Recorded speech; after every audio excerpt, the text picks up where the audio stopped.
ভেটকি মাছের মাথা দিয়া কাঁচা টমেটো এবং ওলকপি দিয়ে ঝাল করা হচ্ছে। প্রথমে কড়াইতে একটু সর্ষের তেল দিলাম, টমেটোটা ভেজে নিতে হবে। হয়ে গেছে, টমেটোটা কাঁচা টমেটো ছেড়ে দিলাম কড়াতে।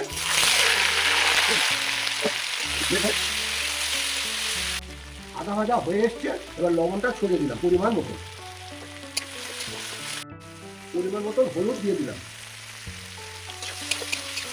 ভাজা হয়ে গেছে, এবারে নামিয়ে নেওয়া হবে। সামান্য তেল দিলাম কড়াতে পরিমাণ মতন, পেঁয়াজ কড়াই দিয়ে দিলাম,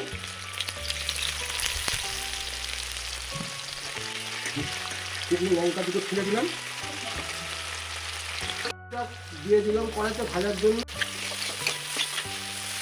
এবার একটু আদা রসুন বাটা দেবো, আদা রসুন বাটা দিলাম,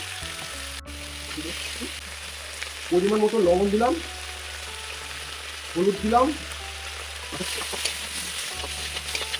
পরিমাণ মতো লঙ্কা গুঁড়ো দিলাম। ভেটকি মাছের মাথাটা দিয়ে সাথে কষিয়ে নেব। ভেটকি মাছের মাথাটা দিলাম,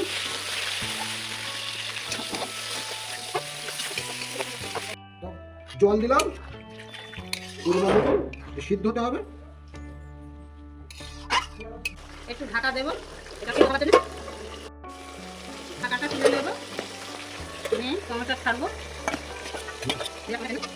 দিয়ে আর একটু ঢাকা দেবো, ঢাকা দিলাম, একটু পরে তুলে লাগিয়ে দেবো। ঢাকা তুলে নেবো, নিয়ে সিদ্ধ হয়ে গেছে, এবার লাগিয়ে নেব। লাগিয়ে নেবো, ধুয়ে নেবো।